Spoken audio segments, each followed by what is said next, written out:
राजधानी दिल्ली। रात के 12 बजे थे।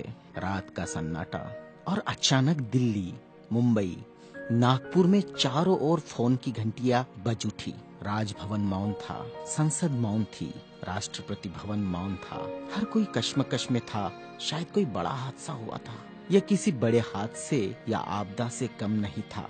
कोई अचानक हमें छोड़कर चला गया था, जिसके जाने से करोड़ों लोग दुख भरे आंसुओं से विलाप कर रहे थे। देखते ही देखते मुंबई की सारी सड़कें भीड़ से भर गई। पैर रखने की भी जगह नहीं बची थी मुंबई की सड़कों पर, क्योंकि पार्थिव शरीर मुंबई लाया जाना था और अंतिम संस्कार भी मुंबई में ही होना था। नागपुर, कानपुर, दिल्ली, चेन्नई, मद्रास, बेंगलोर, पुणे, नासिक और पूरे देश से मुंबई आने वाली रेलगाड़ियों और बसों में बैठने को जगह नहीं थी। सब जल्द से जल्द मुंबई पहुंचना चाहते थे और देखते ही देखते अरब सागर वाली मुंबई जनसागर से भर गई। कौन था यह शख्स जिसके अंतिम दर्शन की लालसा में जन सैलाब रोते बिलखते मुंबई की ओर बढ़ रहा था? देश में यह पहला प्रसंग था जब बड़े बुजुर्ग छोटे छोटे बच्चों जैसे छाती पीट पीट कर रो रहे थे। महिलाएं आक्रोश कर रही थी और कह रही थी, मेरे पिता चले गए, अब कौन है हमारा यहाँ। चंदन की चिता पर जब उसे रखा गया तो लाखों दिल रुदन से जल रहे थे। अरब सागर अपनी लहरों के साथ किनारों पर थपकता और लौट जाता, फिर थपकता, फिर लौट जाता। शायद अंतिम दर्शन के लिए वह भी जोर लगा रहा था। चिता जली और करोड़ों लोगों की आंखें बरसने लगी। किसके लिए बरस रही थी ये आंखें?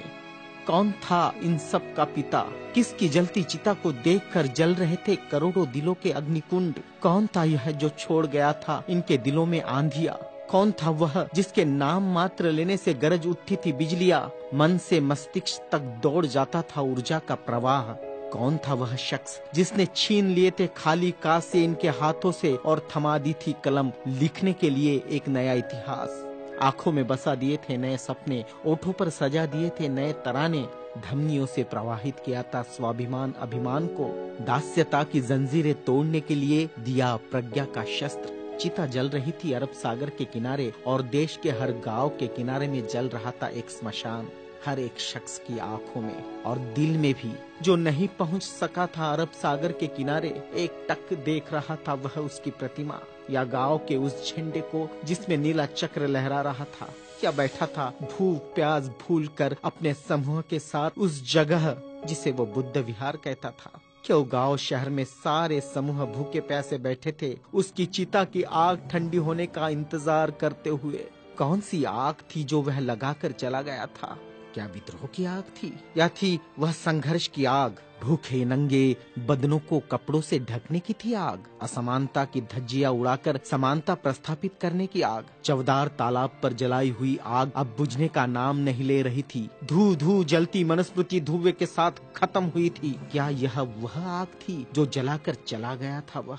सारे ज्ञानपीठ, स्कूल, कॉलेज मरुभूमि जैसे लग रहे थे। युवा युवतियों की कलकलाहट आज मौन थी। जिन्होंने हाथ में कलम थमाई, शिक्षा का महत्व समझाया, जीने का मकसद दिया, राष्ट्र प्रेम की ओतप्रोत भावना जगाई, वह युगंधर, वह प्रज्ञा सूर्य काल के कपाल से ढल गया था। जिस प्रज्ञा तेज ने चेहरे पर रोशनियां बखेरी थी, क्या वह अंधेरे में गुम हो रहा था? बड़ी अजीब कश्मकश थी। भारत का महान पत्रकार, अर्थशास्त्री, दूरदृष्टा क्या दृष्टि से ओझल हो जाएगा? सारे मिलों पर ऐसा लग रहा था जैसे हड़ताल चल रही हो। सुबह शाम आवाज देकर जगाने वाली धुआं भरी चिमनियां भी आज चुपचाप थी। खेतों में हल नहीं चला पाया किसान। क्यों? सारे ऑफिस, सारे कोर्ट, सारी कचहरियां सूनी हो गई, जैसे सूना हो जाता है बेटी के विदा होने के बाद बाप का आंगन। सारे खेतीहर मजदूर, किसान असमंजस में थे। ये क्या हुआ? उनके सिर का छत्र छीन गया। वह जो चंदन की चिता पर जल रहा है, उसने ही तो जलाई थी जबरान जोत। मजदूर आंदोलन का वही तो था आधुनिक भारत में मसीहा। सारी मिलों पर होती थी जो हड़ताल आंदोलन अपने अधिकारों के लिए, उसकी प्रेरणा भी तो वही था जिसने मजदूरों को अपना स्वतंत्र पक्ष दिया और संविधान में लिख दी वह सभी बातें जिन्होंने किसानों, खेतीहारों, मजदूरों के जीवन में खुशियां बखेरी थी। इधर नागपुर की दीक्षा भूमि पर मातम पसरा था। लोगों की चीखें सुनाई दे रही थी, बाबा चले गए, हमारे बाबा चले गए। आधुनिक भारत का वह सपुत्र है जिसने भारत में लोकतंत्र का बीजारोपण किया था, जिसने भारत के संविधान को रचकर भारत को लोकतांत्रिक गणराज्य बनाया था, हर नागरिक को समानता, स्वतंत्रता और न्याय का अधिकार दिया था, वोट देने का अधिकार देकर देश का मालिक बनाया था। क्या सचमुच वह शख्स नहीं रहा? कोई भी विश्वास करने को तैयार नहीं था। लोग कह रहे थे, अभी तो यहाँ बाबा की सफेद गाड़ी रुकी थी, बाबा गाड़ी से उतरे थे सफेद पोशाक में, देखो अभी तो बाबा ने पंचशील दिए थे। 22 प्रतिज्ञाओं की गूंज अभी आसमान में ही तो गूंज रही थी। वो गूंज शांत होने से पहले बाबा शांत नहीं हो सकते।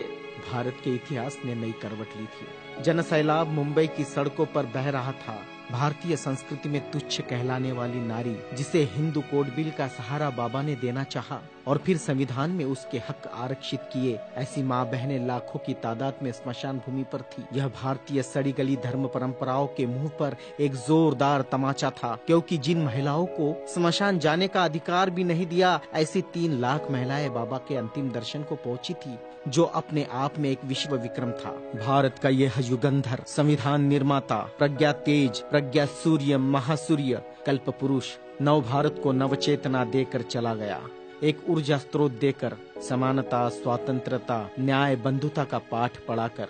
उस प्रज्ञा सूर्य की प्रज्ञा किरणों से रोशन होगा हमारा देश, हमारा समाज और हम, और पूरे विश्वास के साथ हम आगे बढ़ेंगे हाथों में हाथ लिए, मानवता के रास्ते पर, जहाँ कभी सूर्यास्त नहीं होगा, जहाँ कभी सूर्यास्त नहीं होगा, जहाँ कभी सूर्यास्त नहीं होगा।